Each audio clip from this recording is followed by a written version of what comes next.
wanting to, somehow put technology in the classroom.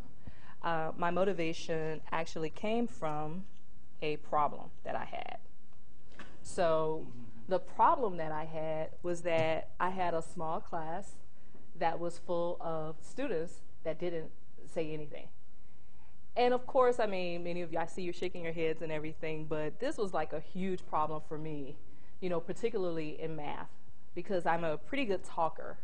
And I can go on and cover 2 or 3 sections, and it would be all for naught if they didn't understand. So I kind of grouped the students into these 3 categories that, and there are probably more categories, but, there's the ideal one. They're not saying anything because they completely understand what I'm doing. They're almost to the point of halfway bored, with what I'm saying. And they don't want to show off. And they're just like, I'm not going to show off.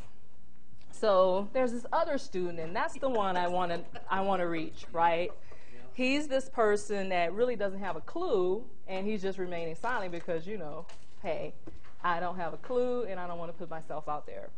So, and then there was this third category of student that's sort of in between, they are at a place where they're just uneasy about guessing in front of their classmates. They're not really sure if they know. They kind of think they know, but they're going to kind of hold it to themselves. And I mean, you guys are experts and teachers. There could be other categories as to why a student is silent.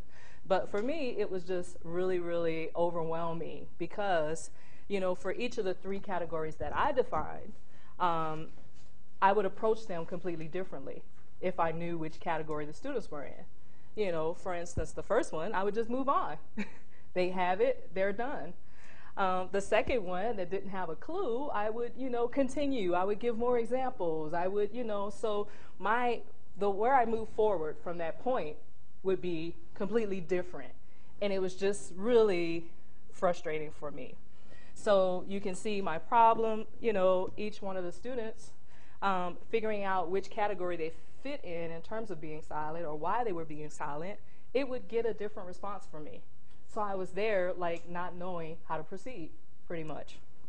So here was a solution. I was actually talking it over with another colleague, and she was like, hey, what about those student response units? And I was just like, oh yeah, I kind of seen that. She was like, that might be a way for you to gauge. And for the problem I had, it worked like a charm. It really worked like a charm. Is this the stuff like they use like on these TV shows where the audience responds with That's the clickers? Exactly what it is. That's exactly what it is. That's exactly what it is. And so entered the clickers and the solution for my problem. So I wanted to just give you sort of a snapshot of my class. Essentially, when we start off, we do some sort of review, or we try to connect the math that we're going to do with some math that they've done before. Then I have an overview where I kind of give them the topics that we're going to do for that day.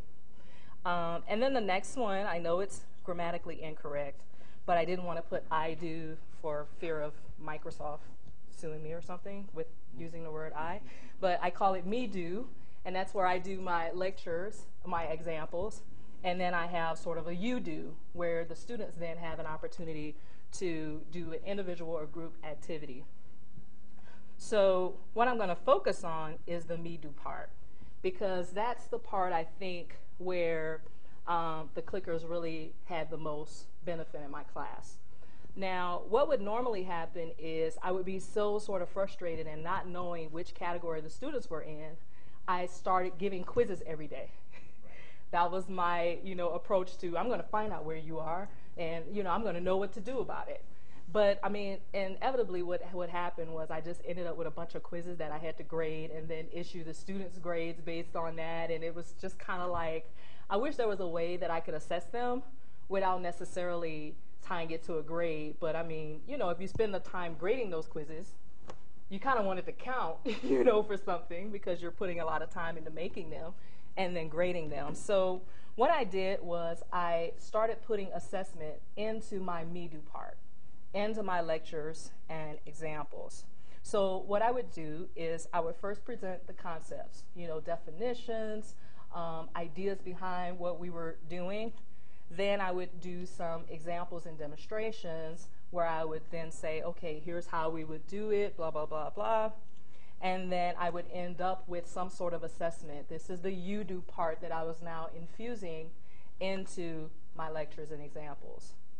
And so the assessment was done with the clickers. I would get them graded by the system, right? What would happen is I would have a slide within my lecture that looked like this.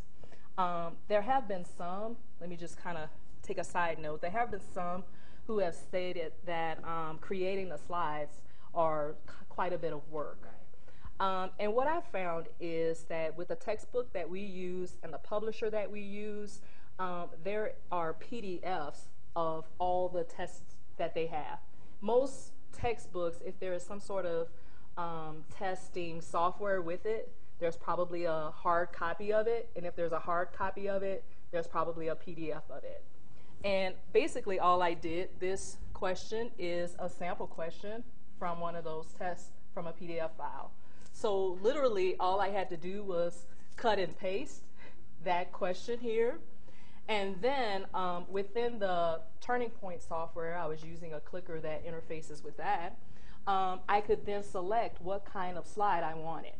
So technically, to make a slide like this, once my question was selected, it would take me literally 2 minutes. So now, of course, if I had to type all this in math, and input all those symbols, it would take me a lot longer. But using it this way, where I used a multiple choice exam, and then, just kind of putting here the A, B, and C, D to correspond to the answers, it was very easy to make. So what would happen is the student would see just this example on the slide. There would be nothing else there. They would then input their answers. You would, respond via the clickers. And then as soon as I clicked again to advance the slide, this is the slide that would come up. And the slide would tell me immediately, of the students who responded, how many of them answered, each one of those choices. If I wanted to, I could program the Turning Point slide to identify the correct answer. I've done it sometimes I haven't. Sometimes we would just pace, not just comfortable for me or comfortable for the two students who are talking the most, but comfortable for the class, because if the majority of them didn't understand, then we didn't proceed. Also, students were active participants in the lecture, and that was the part that was surprising, that they really wanted to work. And, I would say, oh, we're almost out of time. They're like, no, wait, give me more time. I'm almost there, so it's kind of fun to see how seriously they took it. And so these were the benefits that I had. Also, after the fact, because of the clicker information that I would get in the report that was stored, I could pinpoint specific students who were having difficulty and actually approach them and say, were you having some difficulty